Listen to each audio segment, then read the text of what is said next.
Hi, welcome back to Doug's Basement Workshop. That picture is the view from my yard. The van is half packed most of the time for shows. We leave the tent and tables and the cart in there. I wanted to show you what we did with the cart.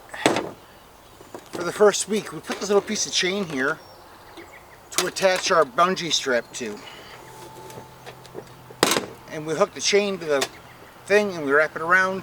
There was no good point here to attach the bungee strap to hook it onto the handle. Made it a whole lot better for us. We just hooked the chain through the first bolt and it made it work a whole lot better for the farmer's market. I'll tell you, for the first weekend using this cart at the farmer's market, it rolled over the concrete sidewalks beautifully. We had to go through a little bit of grass with it with no problem. It was raining, it was cold first thing in the morning. It was a miserable start to the first week of the farmer's market, but it turned out pretty well. It really did. For a cold, cruddy, miserable start, it was not a bad day of sales. So, yeah.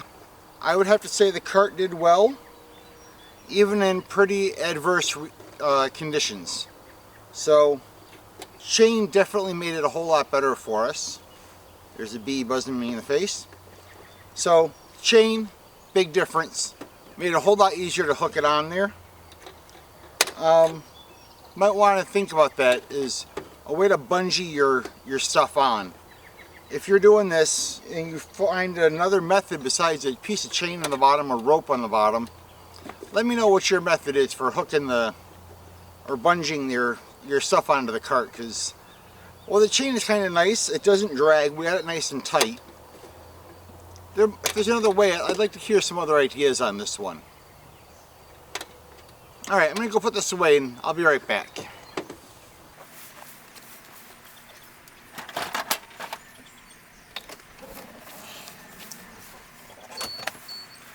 I gotta tell you guys, I'm not really big into modern conveniences, but the automatic door closing thing, that is pretty slick when it comes time for shows and stuff. Yeah, this is where I live. Gardens, that's my backyard.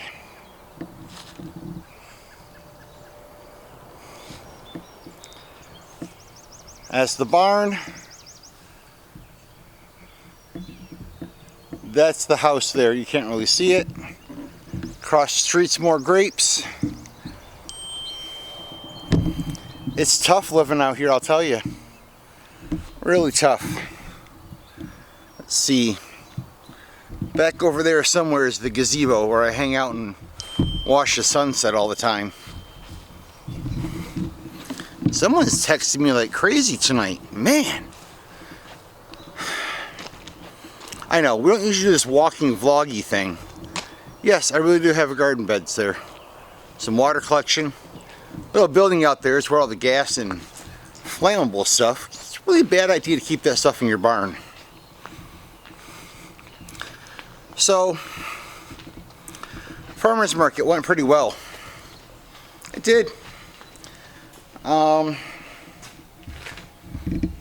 Not bad sales for a rainy, cruddy day. The big fancy place where all the rich people are has not made a determination whether or not they're going to hold their farmer's market this year. So, I'm here in town. The next town over from me, between me and the fancy place, is having a farmer's market on Thursday. And they've reached out and offered me a spot at their farmer's market. So I'm going to be doing 2 days of sales at farmer's markets. It'll be Thursday and Saturday. Would really like to have been up at the other place up in Chautauqua Institute, but we're not going to make it there, I don't think, this year. So I'm sending my application over with a check for them, which kind of dedicates me to going there. So you can't really take 4 or 5 days out of the shop and go to markets and not be in the shop making stuff. So yeah, that's kind of locks me into those 2 markets. So we'll see how this goes. It's not really what my original plan was for this year, but we're gonna go with it. The materials stuff. Baltic birch plywood. Not finding a better source for it. The cherry lumber. I have found nothing good. I'm at around $3 a board foot right now for cherry. I did find a place where it's gonna come to me milled to the thickness for my spoons and my kitchen utensils, which will save me time in milling and blades on my planer. So that's going to save me a lot of time and money. So I'm going to kind of count that as a break even. If I can be making other stuff instead of planing lumber for a day or 2, I'm hoping that I can put that time into making another product line to help make up for the significant increase in the cost of that lumber. I got a bunch of curly maple at a crazy expensive price, but again it came pre-milled and I'm able to run it straight through the CNC. So we'll see if we're able to, it'll be less profit than what I'm used to. There's still a profit in it, just less than I would like to have. Hopefully that product will go quickly and I'll be able to recover that product quickly this year. It won't be dragged out throughout the entire season. So we're looking at nothing that we're doing for lumber and material is going to be a loss. We're slowing down the recovery of the investments. So less profit, and hopefully we'll be able to find a way to compensate that by the time savings of getting it pre-milled. That's my hope right now. Stress, it's like a 20 right now out of 10. Definitely about a 20 on the stress scale with the lumber prices and material prices. But hopefully I'm going to be getting some responses from you guys with ideas. Alternative materials are definitely still in the forecast. We're still looking at branches. We're still doing some slab art stuff. And this slab art is my time and physical effort, which yes has a cost but no dollar value out of my pocket.